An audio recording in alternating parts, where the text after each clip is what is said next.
안녕하세요. 복 있는 사람이 즐기는 OQT, 오늘의 큐티입니다. OQT는 하나님의 말씀을 스스로 읽고 묵상하면서 하나님의 말씀을 듣고 은혜를 경험하는 시간입니다. 오늘 함께 묵상할 말씀은 요한복음 13장 21절에서 30절까지의 말씀입니다. 함께 읽습니다. 예수께서 이 말씀을 하시고 심령이 괴로워 증언하여 이르시되 내가 진실로 진실로 너에게 이르노니 너희 중 하나가 나를 팔리라 하시니 제자들이 서로 보며 누구에게 대하여 말씀하시는지 의심하더라. 예수의 제자 중 하나 곧 그가 사랑하시는 자가 예수의 품에 의지하여 누웠는지라.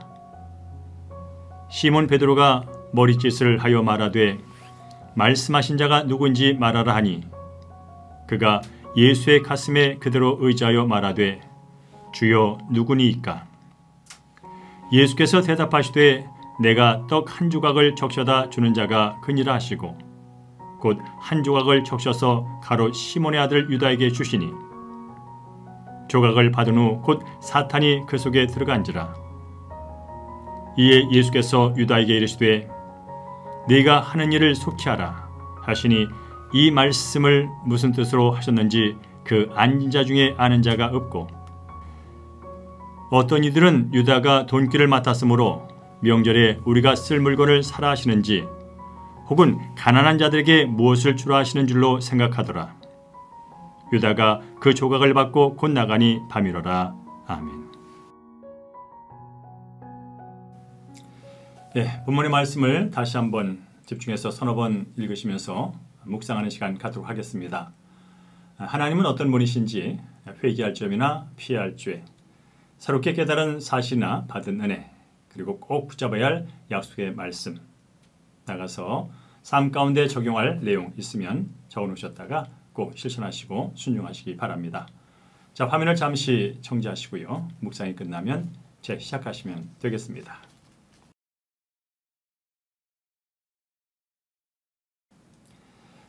오늘 본문의 말씀 간략하게 요약합니다. 예수님이 제자들에게 너희 중에 하나가 나를 팔리라고 말씀하시자 그들은 서로를 의심하지요.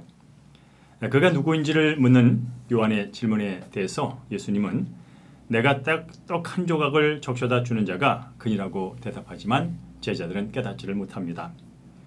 그리고 예수님이 가룟 유다에게 떡 한 조각을 주자 그것을 받은 유다는 밖으로 나가는 그런 내용이 되겠습니다.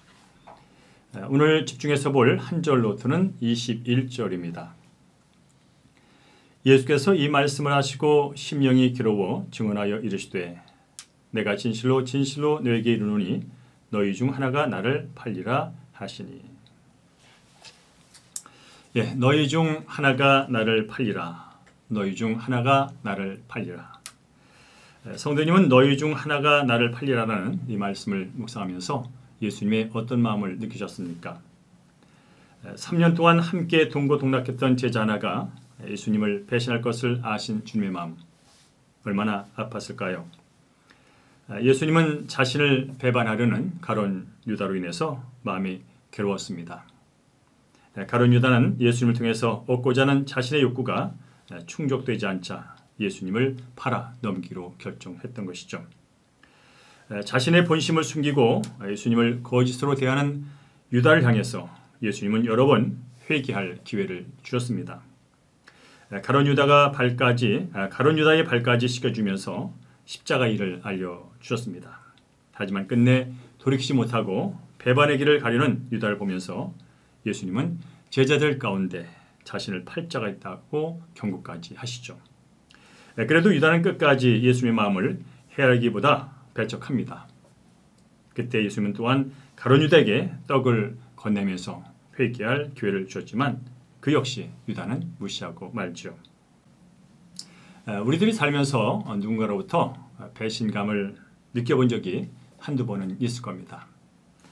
배신감은 인간이 겪는 아주 아픈 감정 중에 하나죠. 그래서 배신감은 지금까지 유지하고 지탱해온 어떤 관계를 무너뜨릴 뿐 아니라 또한 다른 사람과의 관계를 맺어가는데 여전히 불신과 두려움을 맺게 하는 그런 원인이 되기도 합니다. 자, 우리는 끝까지 우리를 사랑하시면서 우리와 함께 하시는 예수님을 거부해서는 안 될 겁니다. 우리들은 날마다 예수님이 사랑하시는 제자임을 기억해야 합니다. 현재의 삶이 힘들고 어려운 상황일지라도 예수님께서 나와 함께하기를 원하듯이 우리는 예수님을 전적으로 의지하고 신뢰하면서 살아가는 것, 그것이 바로 예수님과의 친밀한 관계가 되겠죠. 그리고 잠시 세상 유혹에 마음이 빼앗겨서 예수님을 멀리한 죄가 있다면 그때마다 돌이켜 회개하는 것이 너무나 중요합니다. 왜냐하면 그 죄를 짓고 회개하지 않으면 우리의 죄가 굳어질 수 있기 때문에 그렇습니다. 아울러서 수단 방법을 가리지 않고 우리들을 예수님부터 멀어지게 하려는 악한 사탄의 속임수를 늘 말씀으로 경계하면서 깨어 있어야 합니다. 오늘도 예수님의 사랑을 복받는 자라는 믿음의 확신을 가지고 오늘도 말씀 안에서 주님과 함께 승리하시는 한날 되기를 축원합니다. 자, 이 말씀 기억하면서 적용 질문 계속하겠습니다. 양심을 찌르는 말씀의 경고를 들을 때 즉각 회개하고 죄에서 돌이킵니까? 죄악 중에 하나님의 깊은 사랑을 경험하고 돌이킨 적이 있다면 언제입니까? 내 욕심에 미혹되어 예수님이 안 계신 어두운 길을 스스로 선택한 적은 없습니까? 오늘도 말씀을 묵상하시면서 이것은 꼭 적용해야지 하는 내용들을 넘기지 마시고요. 한 가지라도 실천해 보시기 바랍니다. 이제 오늘의 기도와 목회 기도 함께 하도록 하겠습니다. 양심을 찌르는 말씀을 듣고도 즉각 회개하지 않고 죄의 종로로 타던 저를 불쌍히 여겨 주옵소서. 죄 가운데 있는 저를 포기하지 않는 사랑으로 부드러우신 주께 저의 모든 삶을 내어 맡깁니다. 이제는 어둠의 길에서 돌이켜 빛의 길, 생명의 길이신 주님과 동행할 수 있도록 도와주시옵소서.